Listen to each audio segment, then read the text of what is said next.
Pela lei de cotas, toda empresa com mais de 100 funcionários deve ter de 2% a 5% dos cargos ocupados por pessoas portadoras de deficiência. Em Goiânia, um shopping é exemplo de cumprimento e adequação da lei. Confira agora na reportagem de Gustavo Toledo. A deficiência na audição e na fala não impede Eudes de cumprir as tarefas no escritório. Ele separa documentos, tira cópia, comunica com os amigos e se sente respeitado no ambiente de trabalho. Mas nem sempre foi assim. Com a ajuda da colega Morgana, Eudes conta na língua brasileira de sinais as dificuldades que enfrentou em empregos anteriores. Porque as pessoas aproveitavam, passavam muito um trabalho pesado, uma carga horária mais pesada. Como eles não conseguiam se comunicar, achavam assim, não, ele não vai contar para ninguém, não vai comentar. Aqui nessa empresa onde Eudes trabalha hoje, a história é diferente. Começou na limpeza, foi promovido, agora é auxiliar administrativo e até ensina Libras para os colegas. Há 6 anos eu aprendi com Eudes a se comunicar com eles, a viver um pouco desse mundo com eles. E assim, é de suma importância para a gente e para eles. A felicidade que eles têm de ver a gente comunicando com ele, essa troca gera uma alegria imensa para nós. Magna também é deficiente auditiva, mas isso é só um pequeno detalhe perto da dedicação que tem ao trabalho. Boa funcionária, ela já soma 12 anos de empresa. Ela já ficou bem surpresa, porque o Flamboyant tinha esse interesse de contratar o surdo, inserir o surdo no mercado de trabalho. E cada vez mais foi chegando outros surdos, e aí ela foi podendo se relacionar, comunicar com as pessoas e também os próprios colaboradores ouvintes do Grupo Flamboyant. Este grupo tem se destacado por empregar várias pessoas com deficiência como Eudes e Magna. Hoje são 20 funcionários nessa situação que ocupam diferentes cargos. A integração deles acontece de uma forma muito natural. Faz parte do DNA do shopping, da essência do shopping, o humanismo. Então, tê-los conosco e integrá-los da maneira mais natural possível é o nosso grande objetivo. E todas as áreas onde esses profissionais vão trabalhar, existem líderes, capacitados, treinados, que têm a linguagem de sinais fluente e que faz essa integração deles junto à equipe. Pela lei de cotas, toda empresa com mais de 100 empregados deve preencher de 2% a 5% dos cargos com reabilitados da Previdência Social e pessoas com necessidades especiais. Quem não cumpre a regra pode receber multa, que varia de R$ 2.000 a R$ 233 mil. Recentemente, uma empresa de Aparecida de Goiânia foi autuada por não obedecer à norma. Ela alegou que não encontrou um número suficiente de candidatos para cumprir a meta das cotas, mas a Justiça do Trabalho entendeu que a empresa não se empenhou devidamente para observar a lei. Este gerente jurídico explica que se a empresa realmente quer cumprir a lei de cotas, é necessário buscar parcerias com entidades e fazer ampla divulgação. O Flamboyant dispõe de várias parcerias com associações voltadas aos deficientes. Então, essas associações sempre estão em contato com os departamentos justamente para fazer essa integração. As mídias sociais hoje têm um poder muito grande de atração e de visualização das pessoas, então divulguem todas as mídias sociais, façam parcerias, entendeu?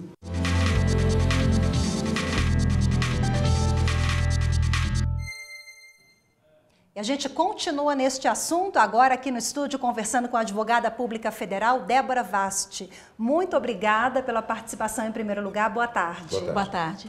Bom, eu queria começar esclarecendo, doutora Débora, a respeito da nomenclatura adequada, porque parece que nós já tivemos o portador de deficiência, hoje não usamos mais portador, me parece. Qual é o correto?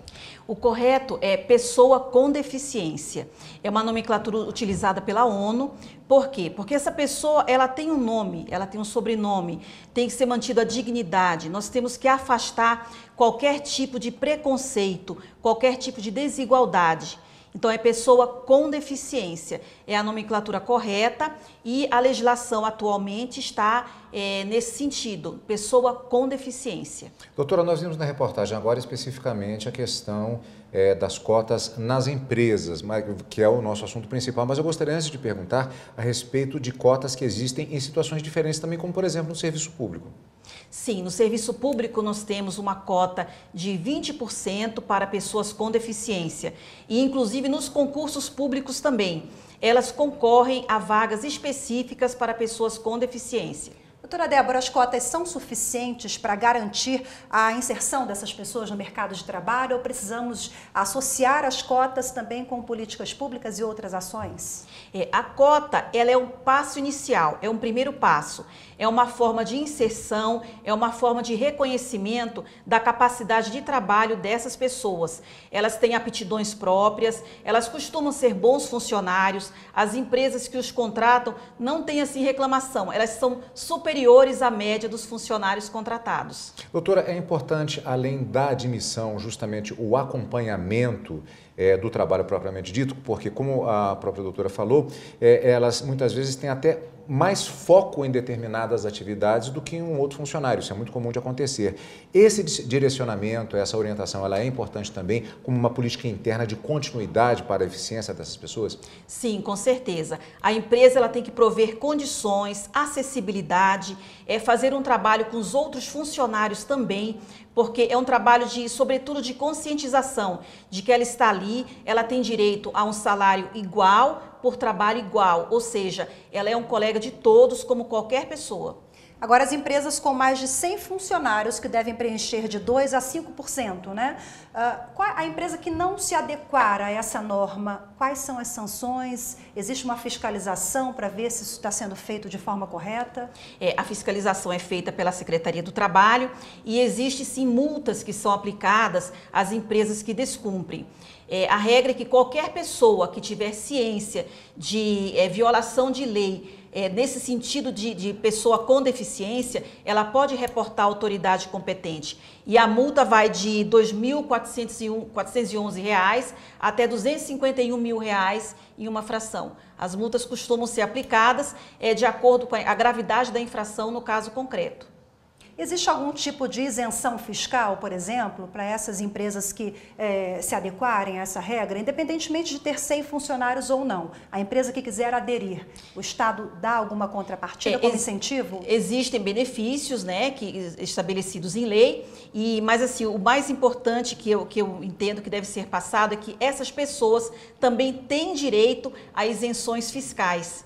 Elas têm direito na compra de carro, a isenção de IPI, do ICMS, quando for o caso, e isso pode reduzir o valor do veículo até 15%, de 15% a 30%. Situação hipotética, a pessoa ainda nessa questão da continuidade de adoção de uma política interna por parte das empresas para adequação do trabalho das pessoas com deficiência.